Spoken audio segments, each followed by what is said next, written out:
Wa illa amunnya amunnya sudah terhenti darahnya atau sudah 10 hari lebih haidnya, fala yakfuru, maka kada jadi kafir orang nang menghalalkan berhubungan suami istri. Kada jadi kafir, cuman tetap berdosa, cuman dosanya kada sampai menyebabkan kafir. Kalau nang rahatan haid, rahatan keluar darah dan belum 10 hari, ada yang mengatakan boleh, nah itu kafir. Jadi bukan hanya haram tapi sampai kepada kafir orang yang mengatakan halal berhubungan suami istri ketika haid tadi. Kenapa jadi kada jadi kafir? Lil khilafi fihi hina idzin, karena ada khilaf ulama atau perbedaan pendapat ulama padanya pada sesudah terhentinya darah dan sesudah haid 10 hari. Ada nang khilaf para ulama lalu, jadi kada kafir orang yang menghalalkannya. Wa mahallul kufri bil istihlali aidan, dan tempat kafir dengan menghalalkannya juga in kana fi baladin ma'lumin indahum hurmatu zalika, jika adalah jadi tempat keharaman tempat menjadi kafirnya orang yang menghalalkan berhubungan suami istri ketika haid tadi, jika adalah ia di tempat atau di negeri yang di situ diketahui di sisi mereka keharaman yang demikian itu dengan mudah, bidarurati, dengan mudah. Kalau kayak di tempat kita ini banyak aja yang menyampaikan masalah ini. Artinya bila istri sedang haid haram melakukan hubungan suami istri, haram. Nah, jadi kalau di tempat itu mudah saja mengetahui masalah ini, baik dengan belajar atau bertakun. Ya kita ini kadang supan itu bertakun. Padahal gurunya sih banyak kan, ya, cuman batakonnya nang supan, ya. Padahal kita disuruh batakon bila ada tahu. Fasalu ahla dzikri in kuntum la ta'lamun. Ya, takuni orang nang tahu, mun kita ada tahu, batakon orang nang tahu. Disuruh kita belajar atau bertanya.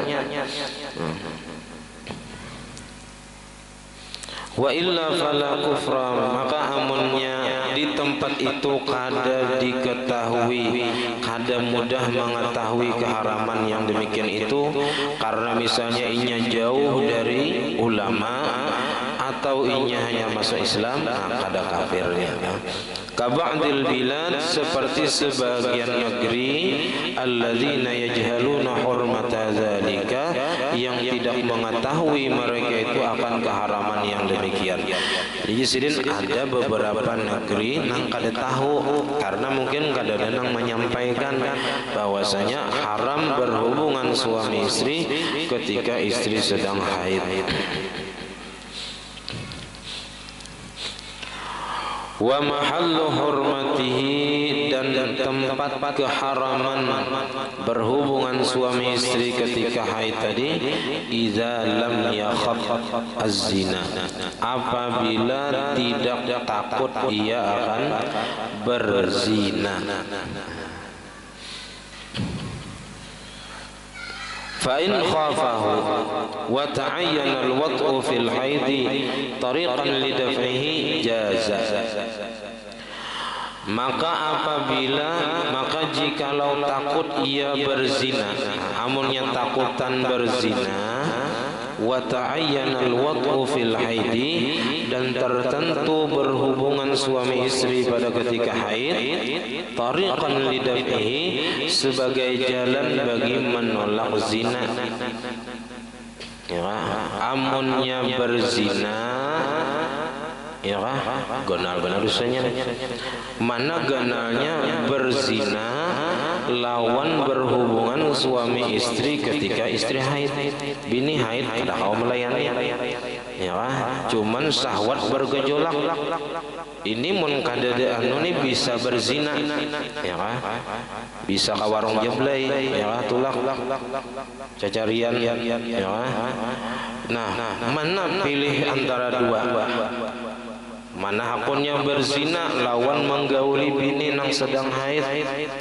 Nah, jadi kalau dua pilihan itu harus dipilih salah satunya antara berzina dan melakukan hubungan suami istri ketika istri haid, maka jazidin jaza boleh menggauli bini ketika haid. Ini kalau memang harus dipilih antara salah satu keduanya.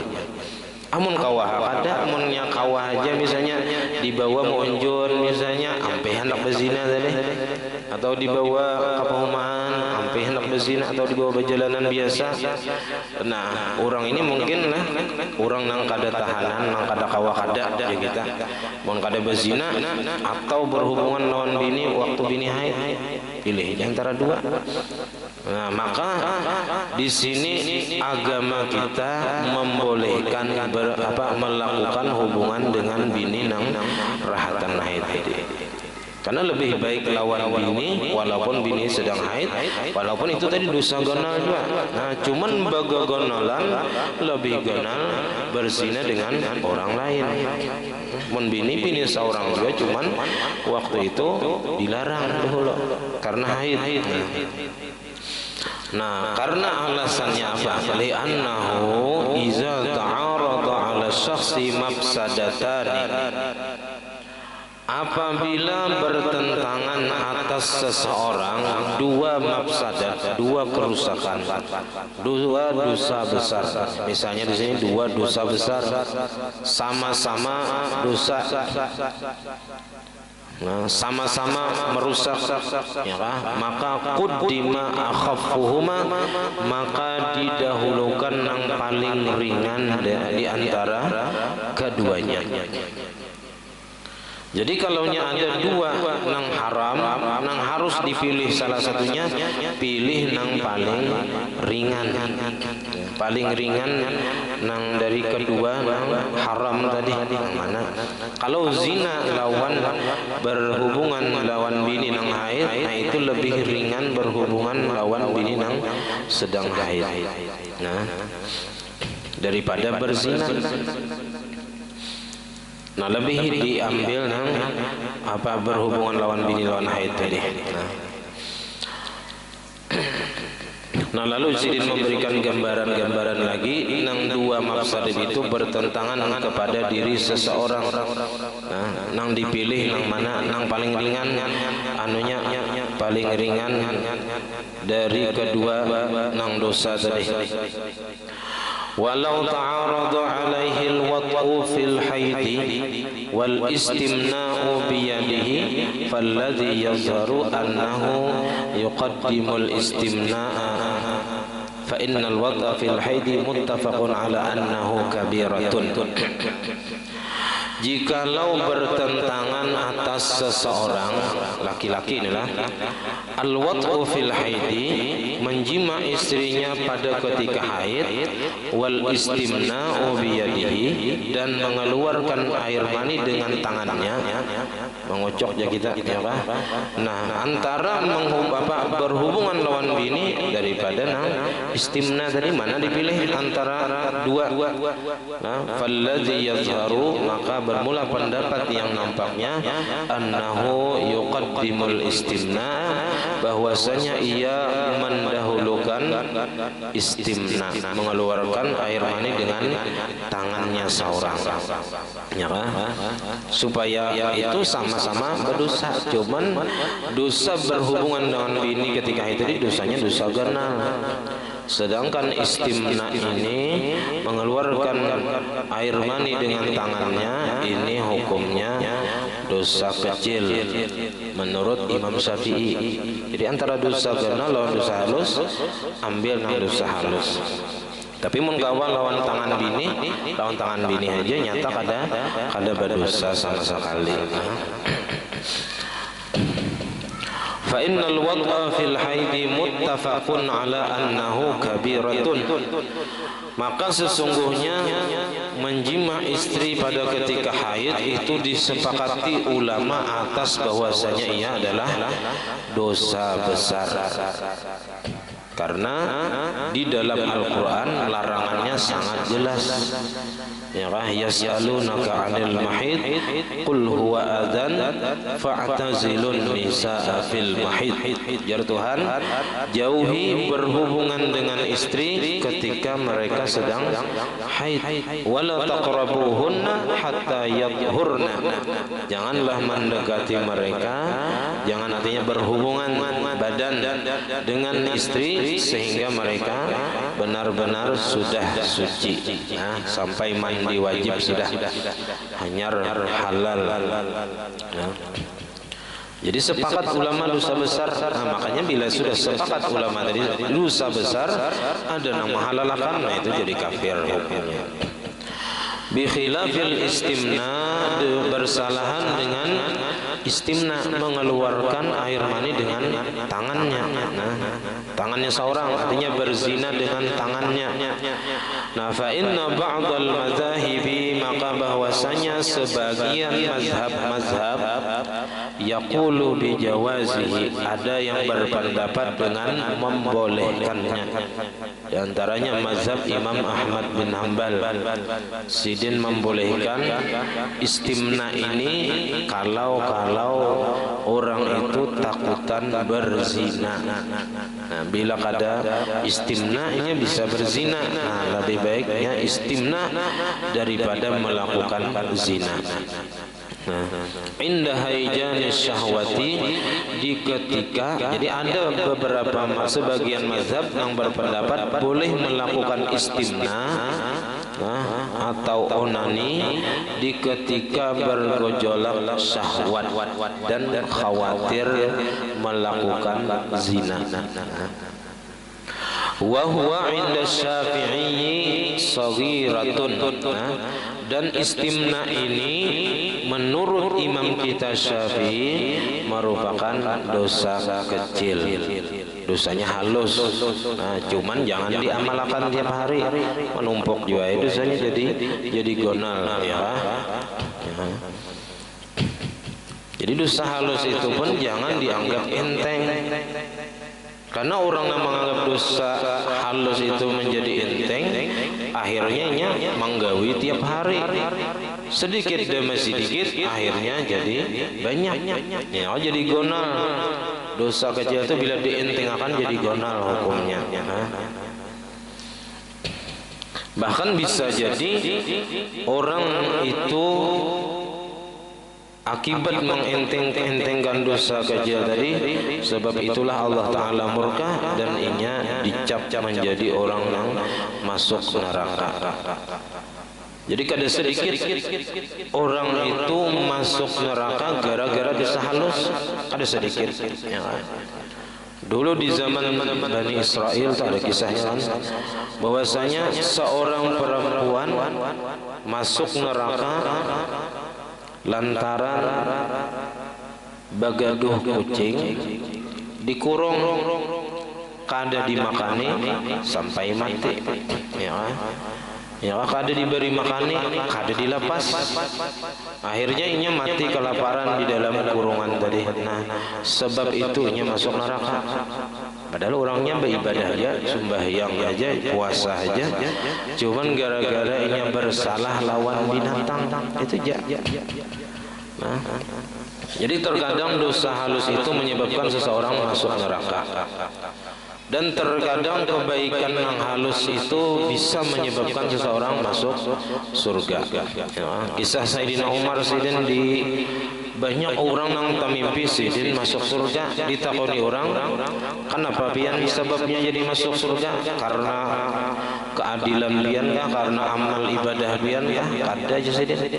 Aku masuk surga karena suatu hari aku berjalan-jalan di gang Madinah, aku melihat ada anak kecil yang sedang memain-mainkan burung. burung tuh di apa aja kita dijaratnya, dibetis, tarabangakannya, tariknya gugur, ya kan?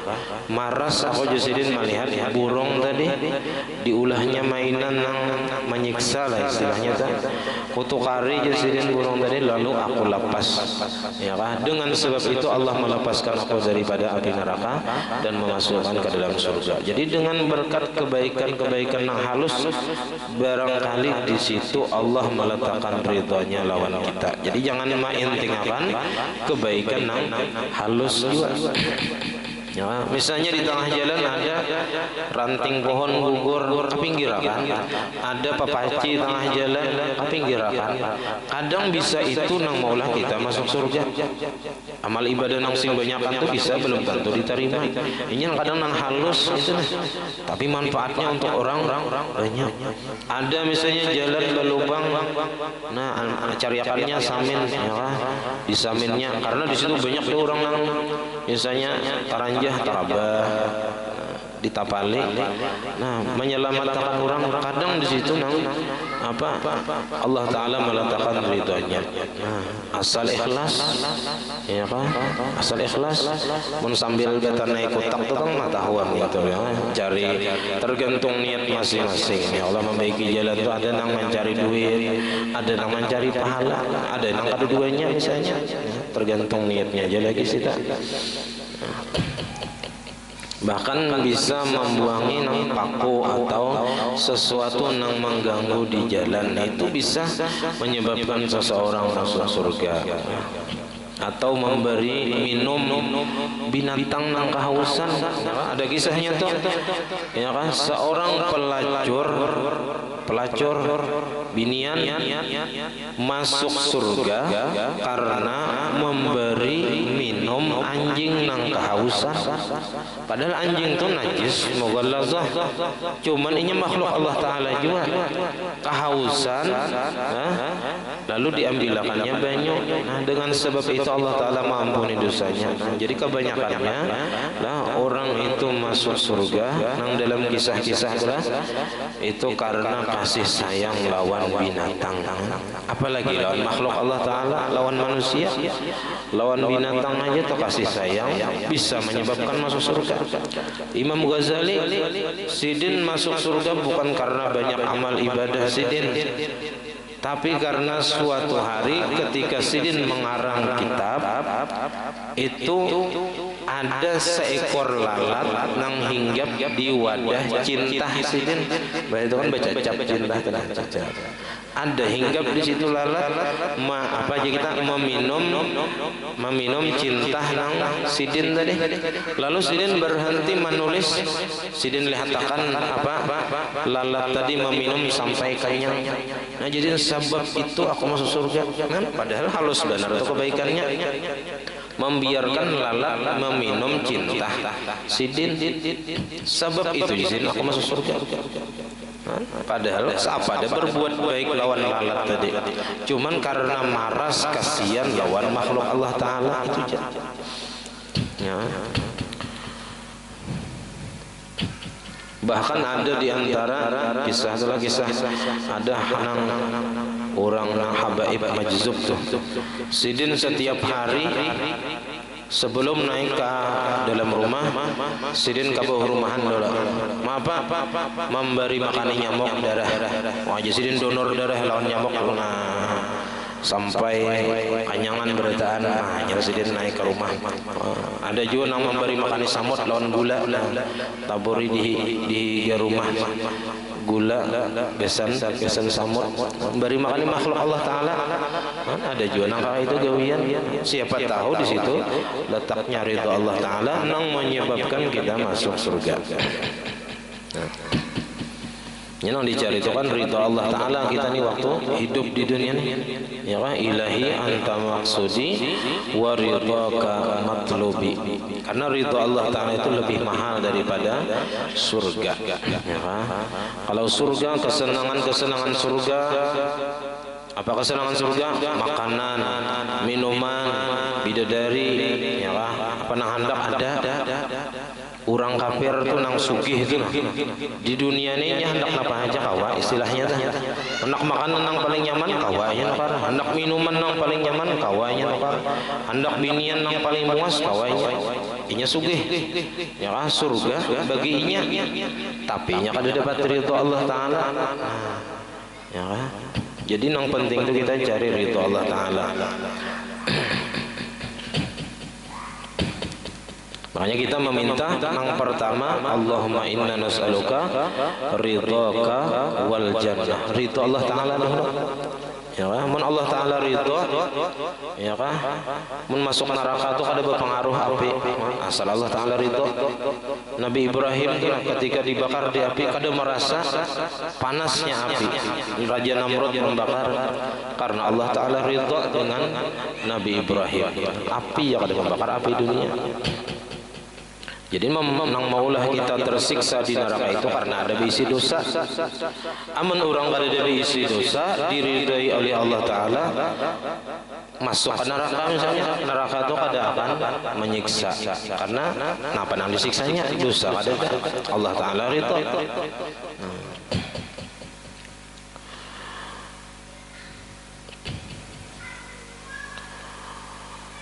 Nah, wa yu'khadhu min dzalika dan diambil paham dari yang demikian itu.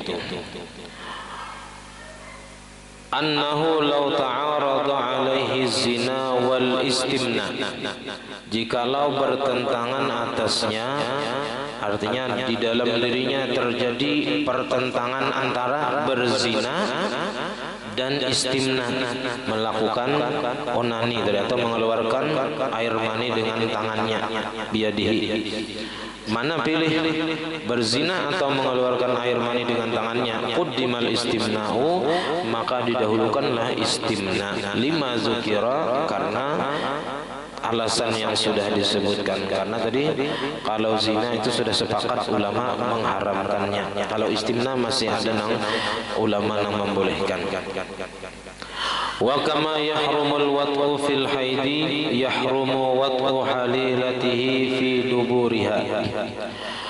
Dan sebagaimana haram menjima istri ketika haid, haram juga menjima istrinya di duburnya, di kemaluan belakangnya, fil haidi, pada ketika haid, wa ghairihi, dan selain haid. Baik ketika istri haid ataupun istri kada haid, menjima istri di duburnya itu hukumnya haram. Nah, lalu walau ta'aradu alaihi zina wa wat'ul halilati fi duburiha quddimal wat'u fi dubur. Dan jikalau bertentangan atas seseorang antara berzina dan melakukan mawatta, menjima istrinya di dubur istrinya, maka quddimal wat'u fid dubur, maka didahulukan mawatta istrinya di dubur ketimbang berzina. Ini kalau memang harus memilih salah satu dari dua tadi. Kalau ada pilihan yang ketiga, maunjun misalnya, pilih maunjun aja sudah, nyata luput daripada keduanya. Atau misalnya mecek HP, ya, nah sudah. Atau misalnya tulak ke majelis sudah, atau ke masjid, nyata sudah tuh.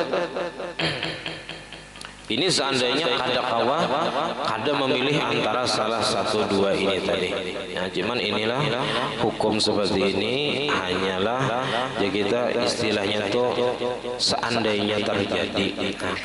Walaupun seandainya di dalam kehidupan kada pernah terjadi kayak ini. Cuman hukumnya sudah ada. Seandainya, makanya di situ disebut dengan lau, seandainya terjadi. Nah, walau ta'arada alaihi al-wat'u fi ad-duburi wal istimna biyadihi quddimal istimna. Dan jikalau bertentangan atas seseorang antara mewatta atau menjima istrinya di dubur dan istimna, mengeluarkan air mani dengan tangan, quddimal istimna, didahulukan mengeluarkan dengan tangan tadi. Wal ashiru nang ke-10. Nah ini nang biasanya rancak talanggar. Ketika istri haid, larangannya bukan hanya jima, tapi al-mubasyaratu fi ma baina surratil haidi wa rukbatiha.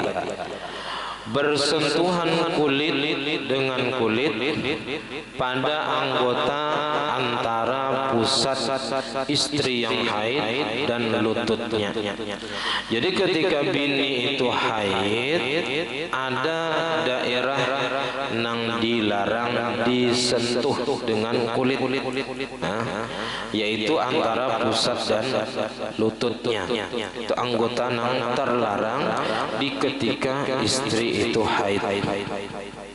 Walau bila syahwatin, walaupun dengan ketiadaan syahwat.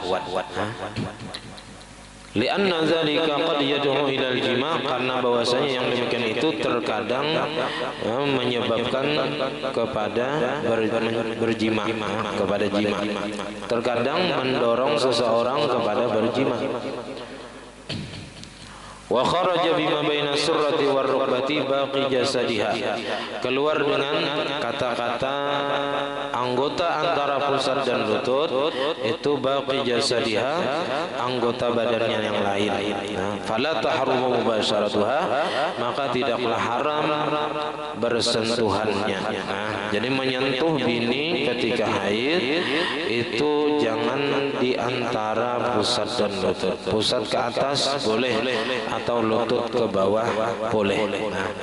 Jadi nang kada boleh bersentuhan kulit antara pusat dan lutut.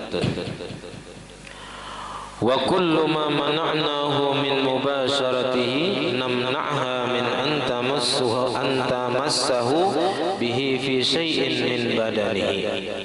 Dan setiap anggota mana'nahu yang kita tegah, kita larang akan dia, akan suami, min mubasyaratihi, dari menyentuhkannya, daripada menyentuhnya. Jadi laki haram menyentuh antara pusat, anggota pusat dan lutut. Maka namna'ha, kita larang juga si istri, min antamassahu, daripada menyentuh akan suami, bihi, dengan anggota antara pusat dan lutut tadi, fi syai'in min badanihi, pada sesuatu daripada badan suami. Jadi si bini pun kada boleh menyentuhkan anggota antara pusat dan lututnya ke awak laki. Nah, fayajuzu lahu, maka boleh bagi si suami ayyal misa, bahwa menyentuh jami'a badaniha, seluruh badan istri ketika haid tadi, illa ma baina surratiha wa rukbatiha, kecuali anggota antara pusatnya dan lututnya. Itu yang kada boleh dijapai ketika istri haid.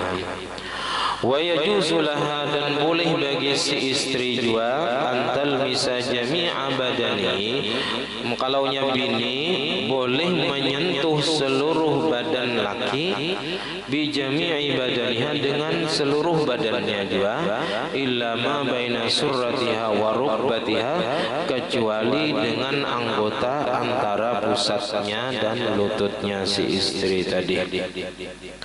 Nah, kalau nang pertama itu si laki nang menjapai bini, nang kada boleh dijapai oleh laki antara pusat dan lutut, selain itu boleh. Nah, kalau bini bang nang menjapai laki, nah bini boleh menjapai laki ketika bini haid tadi dengan anggota apapun selain anggota pusat, antara pusat dan lutut. Jangan menjapai bini, jangan menjapai laki, jangan menyentuh laki dengan anggota antara pusat dan lutut. wa yahrumu alaihi tamkinuha, dan haram atas suami tamkinuha, membiarkan istri, minal lamsi bidzalika, daripada menyentuh dengan yang demikian itu dengan anggota antara pusat dan lutut. Nah, itu haram si laki membiarkan bini menyentuh kita dengan anggota antara pusat dan lutut. Nah, apabila ini bersentuhannya kulit dengan kulit. Nah, mubasyarah itu semalam kada balapik, nah itu haram hukumnya. Nah, kalau nya balapik ya kada apa-apa. Nah, kemudian wal hadi asyara, yang ke-11 itu yang diharamkan ialah berpuasa. Di binian yang haid atau nifas haram berpuasa. Nah, walaupun semata-mata berniat orang ni haid, berniat di hati malam saja kau puasa esok hari, haram dah hukumnya, berdosa. Nah, jadi kalau nya sedang haid jangan berniat puasa saja. Nah, kalau nya kada berniat puasa, lalu nya kada makan siang, ya kada apa-apa, karena kada ada niat puasa. Nangnya mahram makan tu mulai berniat, karena itu sudah termasuk rukun puasa. Nah, niat tadi. Nah, jadi sampai di sini pengajian kita. Salah khilaf ampun dan maaf. Assalamualaikum warahmatullahi wabarakatuh. Al-Fatihah.